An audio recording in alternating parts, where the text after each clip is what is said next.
Welcome to our deep dive, you guys, into The Observing One Ooh. by Ahmed Hulusi. Yeah. This book, It's a fascinating one. it really is Yeah. a blend of Islamic theology. Specifically Sufism. Sufism, yeah. Mysticism. And But blended with modern the science. idea of a holographic universe. A holographic universe. It was kind of a wild ride. It really is. Yeah. Exploring consciousness, the afterlife. Our place in the cosmos. Our place in the cosmos. All the big questions. All the big questions, right? Yeah. And what's so interesting about this book is... What I think is so striking is how Hulusi takes these complex ideas from Sufism and, makes them so relevant to how we see the world today. Exactly. He really doesn't shy away from challenging, Yeah, those conventional notions of reality and spirituality. Yeah. Right from the start, he grabs your attention. Oh, yeah. With this bold claim. Yeah. He says what we perceive as reality is essentially a dream. It's almost as if... It's like he's saying this chair I'm sitting on, the microphone we're talking into. Totally. All of it is just our brains interpreting these frequencies. From his deeper spiritual dimension. From a deeper spiritual dimension. It's like... Whoa! It really challenges those everyday assumptions we have, doesn't it? It really does, yeah. About what's real and what's not. Yeah, because if he's comparing the brain to, like, a wave converter, like a wave taking in all these frequencies. Right. And then creating our own holographic universe. It's a very radical concept. It's radical, but it opens up. It opens a whole new way. A whole new way. Of thinking about our experiences. Yeah, so instead of there being one objective reality, we're each living in our own personalized simulation. It's a big pill to swallow, isn't it? It is a really big pill to swallow. Yeah. So if that's the case, right. Then where does that leave us? Does anything even really matter? That's where he introduces this concept of the observing one. The observing one, okay. This is a central theme in his work. Okay. And he argues that there is this universal consciousness, this essence of existence that observes itself through all of its creations. Including us. So instead of picturing God as this separate entity, like out there somewhere. He's saying the divine... It's within us. Is within us. Yeah. Within everything. Within everything, exactly. Wow. And connecting with this universal consciousness of this observing one is the key to truly experiencing the divine. Okay. So it's about looking inward, not outward. Okay. He really flips the traditional view of God on its head. He does. So this observing one concept has me thinking, if we are all just expressions of this one consciousness, how does that then impact this whole debate around free will? Free will versus fate. Yeah, that's another area where Hulusi offers kind of a unique perspective. Okay. He suggests that the divine will actually encompasses all individual wills. Okay. So it's not about... It's not an either or. Okay. It's not like choosing one or the other. So we still have the freedom... We do. ...to make our own choices. We do. Yeah. Within, our roles in this grand cosmic play, we do have free will in our everyday choices. But our ultimate purpose... But the ultimate purpose... It's preordained. It's preordained, yeah. That's fascinating. It is. But acknowledging a bigger picture. A bigger picture. This predetermined path. Right. But without sacrificing our agency in the moment. Yeah. But wouldn't this idea potentially make people... Some might say... Less accountable? Yeah. For their actions. Because they might think, well, if everything is already decided... Yeah, what's the point of even trying? What's the point? Right. But Hulusi tackles this head on. He does. Yeah. Okay. He really emphasizes the importance of understanding and aligning ourselves with our true nature. Our true nature. Okay. It's not about just passively accepting fate. Right. It's about actively seeking knowledge and self-awareness. Right. To fulfill our destined role to the best of our ability. So it's about taking responsibility. It is. For our actions. For sure. Even within a preordained framework. Right. It's not a free pass. Right. To just sit back. And let fate take the wheel. Exactly. Yeah, he wouldn't advocate for apathy or inaction. Okay. You know? So he's saying, yeah, you have a predetermined purpose. Well, but you still have to work towards it. You still have to work towards it, yeah. Okay. He challenges us to engage actively in our lives. To strive for knowledge and to make choices. That align with our true purpose. That align with our true purpose, yeah. Okay, that's helpful. Yeah.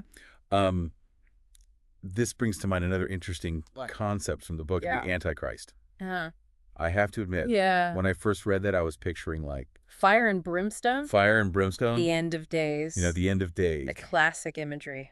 But Hulusi's interpretation is something else entirely. It is. Isn't it? It is. Yeah. He uses the term Antichrist as a symbol. As a symbol. Not a literal being. Okay. Right? And what it symbolizes is something we all wrestle with. Uh-oh. Our ego. Our ego. An illusory sense of self. Oh, wow. So it's like this internal Antichrist. Yeah, you could say that. It's our ego. Running amok. Running amok. Yeah. That part of us. That part of us. That prioritizes. Yeah. Material desires. Material desires. Over spiritual growth. Over spiritual growth. It's a powerful image. It is a powerful image. How's that? And a little unsettling. A little unsettling, yeah. Yeah. Like, oh, I've got some work to do. Yeah. So Hulusi suggests that this ego, this Antichrist, can lead us astray. He does, yeah. He warns against letting it dominate our lives. Okay, so he's saying don't let your ego let it take over. Yeah. And instead prioritize the spiritual journey. The spiritual journey. Yeah. Okay, and then he has that idea of this death before dying. The death before dying. Yeah. And that's a pretty intense concept. Intense concept. Yeah. But it's not about like a physical death. It's not about physical death. It's about transcending the ego. The ego, shedding that illusory sense of self. Yeah, that grip that the ego has on us. Okay. So we can connect with the divine within. So it's about like a profound internal transformation. So far we've explored this idea of reality as a dream. Yeah. The concept of the divine residing within us. Within us and all around us. Yeah, and this interplay between free will and a predetermined purpose. Right. And even this internal battle. Against the Antichrist. Our own ego. Yeah. He takes us on quite a journey. He does. Hulusi does. That's quite a journey. Where does he go from here? Well, he leads us to a breathtaking perspective shift. Okay. By exploring different levels of existence. Different levels of existence. You know, he argues that there are realms beyond our perception. Okay. And he uses this captivating example. Okay. Galactic consciousness. Galactic consciousness. Now, it sounds like we're about to enter a whole new dimension. Dimension of this discussion. Yeah. Tell me more about this. So Hulusi suggests that galaxies aren't just, collections of stars and planets. Right. But they're like living beings. Whoa. With stars as their cells. And we here on Earth are just a tiny part of this massive interconnected system. It's a humbling thought. It is a humbling thought. Isn't it? Yeah. When you zoom out. From our everyday lives. We become. Yeah, we're just a speck. Within a cell. Within a cell, yeah. Of a much larger being. This stretches the imagination. It does. It really does. It challenges us to expand our perspective. Okay. To see ourselves not just as individuals. Right. But as part of this vast, interconnected web of existence. Okay. That spans from the subatomic. To the cosmic. Wow. And it really begs the question. Yeah. Where do you fit? Where do I fit? Into this grand scheme of things. Yeah. That is a question. That's a big one. Worth pondering. For sure. I'm going to have to ponder on that. Yeah. Definitely a lot to take in. We've covered a lot of ground. We have. Already. Yeah. But there's still so much more to explore. There is. In the observing one. Yes, there is. So we'll be back soon. To continue our deep dive. So stay with us. Welcome back to our deep dive. Into the observing one. Back into it.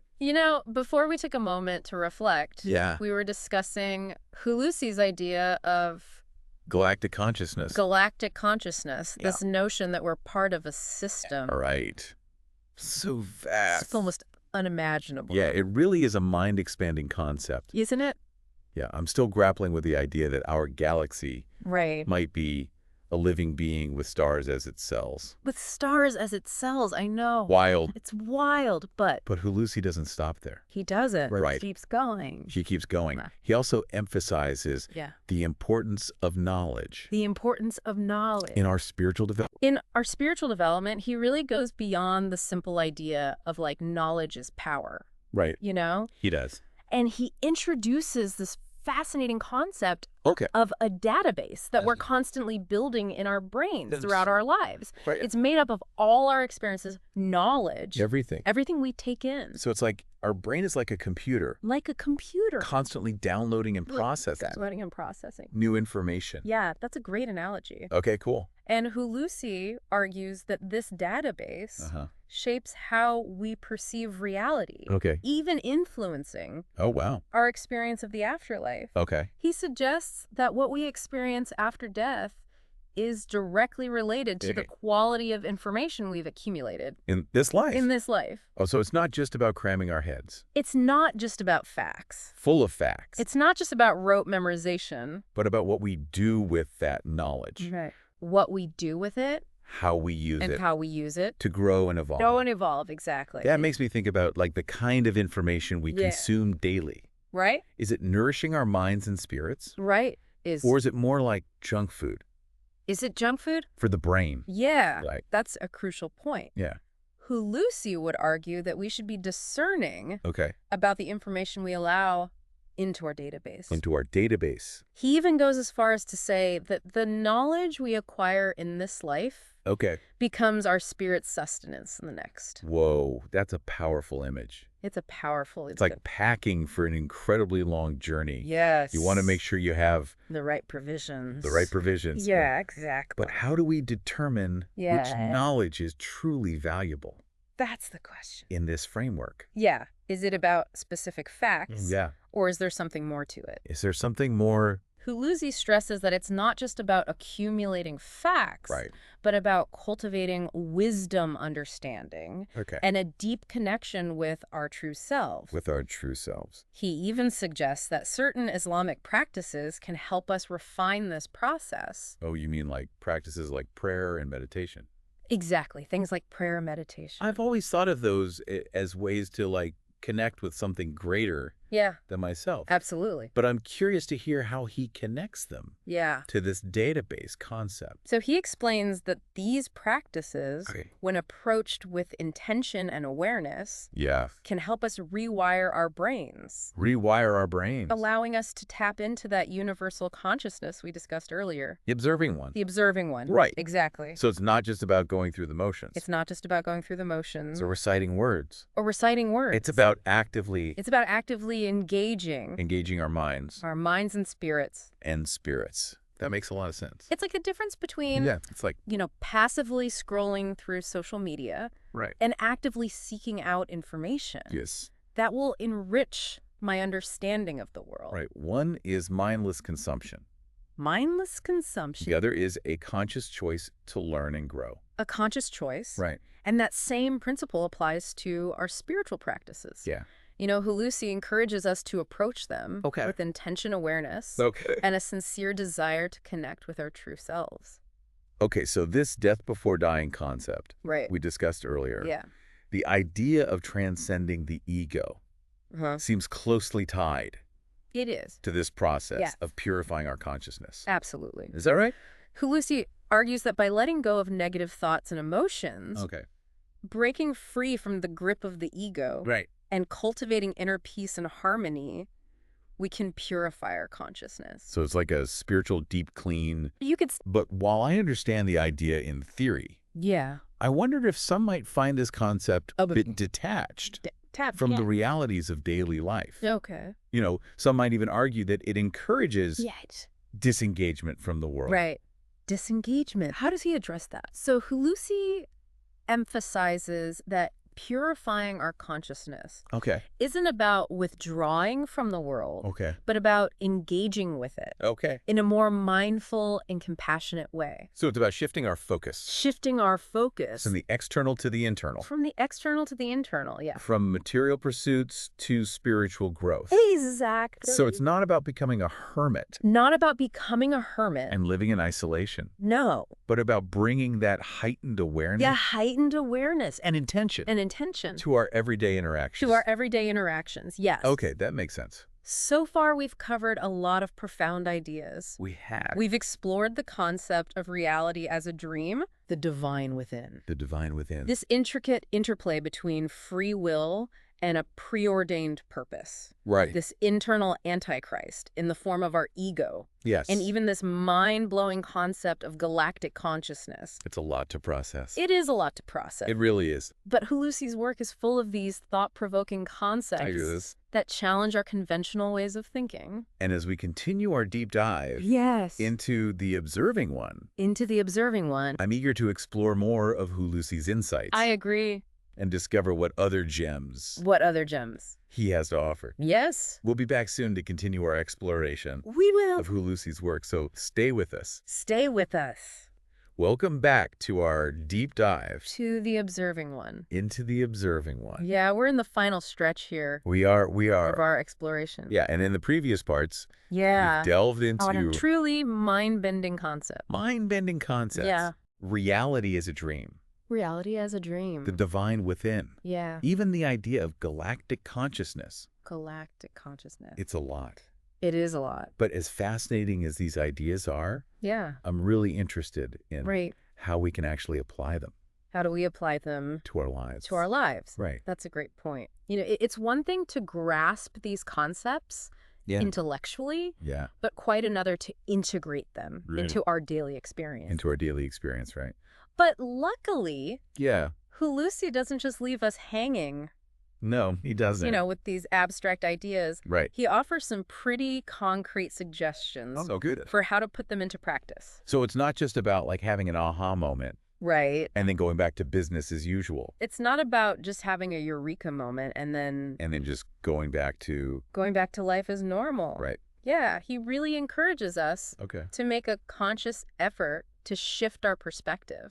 Okay. And our way of being in the world. Our way of being in the world. One of the key practices he emphasizes is conscious observation. Conscious observation. And evaluation. Okay. So not just passively absorbing information. Right. But actively engaging with it. Right. Thinking critically. About what we're taking in.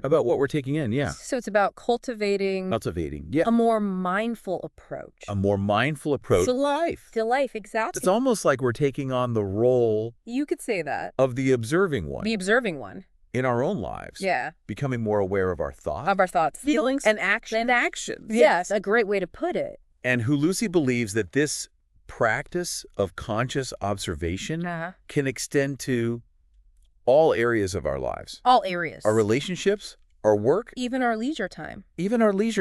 Wow. Yeah. So he's really saying like everything should be approached. With this awareness. This intentionality. Right. Like how am I being in this moment? Yeah. What am I thinking? What am I feeling? What am I doing? It sounds like it could be a powerful tool. It can be a powerful tool. For personal growth. Helping us to identify like patterns in our behavior. And make more conscious choices. Right? Absolutely. And as we become more aware of our internal world. Okay. Hulusi suggests we also focus on purifying our consciousness. I remember when I first read that, I thought, okay, do I need to go on some kind of spiritual cleanse? I know. I had the same thought. Like, no. Do I need to drink wheatgrass shots? Yeah. And chant under a waterfall? Right. Yeah. But Hulusi's idea of purifying consciousness is much more about an inner transformation than any external ritual. It's about letting go of negative thoughts and emotions. Yeah. Breaking free from the grip of the ego and cultivating a sense of inner peace and harmony. Yeah.